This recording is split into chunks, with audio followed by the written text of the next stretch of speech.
53%, the share of people below the poverty line, was Armenia's sad statistics back in 2001.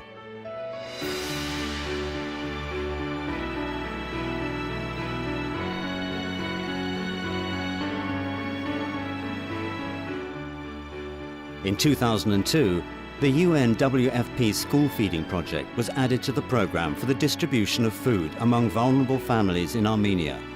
The ambassadors of the program had a very serious challenge to address.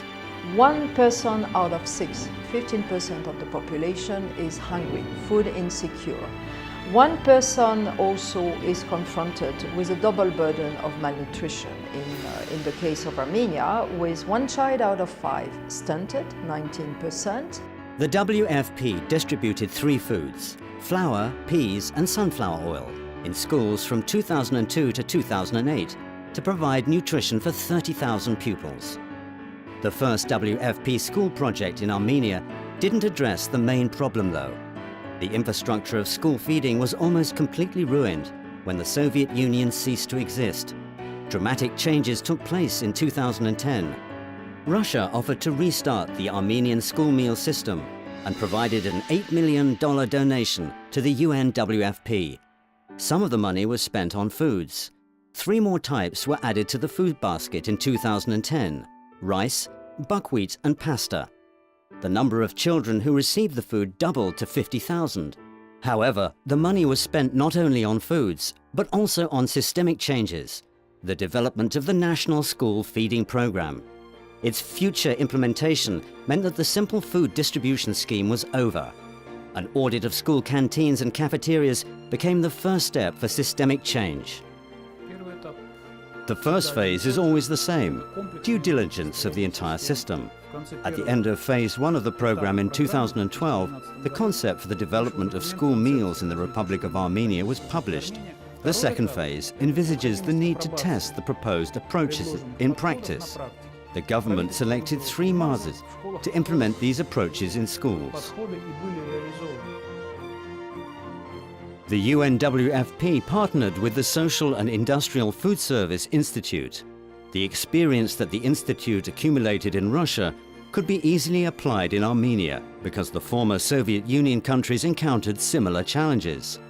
The school meals development concept, devised with the support of the institute, formed the basis for the national program.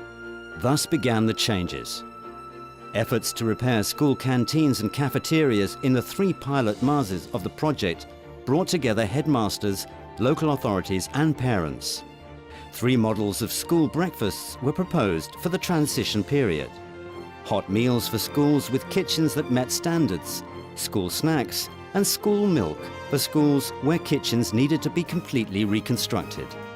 Russia's additional donation of $10 million enabled the WFP to acquire not only foods but also kitchen equipment. By 2015, 264 school canteens in 3 mazes were equipped with cookers, refrigerators, dough makers and other appliances worth a total of $400,000. The new equipment meant a new menu. Dramatic changes would have been impossible without the Armenian government. The preparation of regulatory documents and search for funding made it possible to commence the 3rd phase of reorganization. In 2014, the school feeding program became fully national in 3 regions of Armenia. School breakfasts in Sunik, Vayotzor and Ararat have been financed by the government for 2 years now. In other regions, the UNWFP is still responsible for school meals. WFP offers 6 foods: flour, vegetable oil, rice, pasta, buckwheat and lentil. The Armenian government program transfers 100 AMD per pupil to schools' accounts on a daily basis. They buy the same 6 foods the WFP provides and add poultry and juices. They have 8 items as of today. The national program provides 140 drums per pupil every day. This isn't much because this amount includes 20 drums to cover related expenses. Parents provide great support. Some bring vegetables from their gardens, some donate money to buy additional foods. The result is the varied, substantial and balanced menus in school canteens. Currently, the National School Feeding Program covers 22,000 children, preschoolers and primary school children. Some 60,000 children in 7 Marses remain under the wings of the WFP. However, Mars Tavush is expected to join the program as early as in 2017, and Marses Aragotsotn and Shirak in 2019. The government's commitment to provide children with high-quality meals also implies its commitment to the entire system of education. The program encompasses hundreds of schools, and the result that we have achieved is indeed satisfactory. Encouraged by the government's support, school headmasters have joined the action. School gardens and vegetable patches are becoming part of the renewed infrastructure. We are planning to build a greenhouse in this part of the schoolyard, and we have set ourselves certain tasks. This means that we must help. We must not sit back and do nothing while others do the job. We must prepare the land. This is a rather large plot that could be used for our purposes.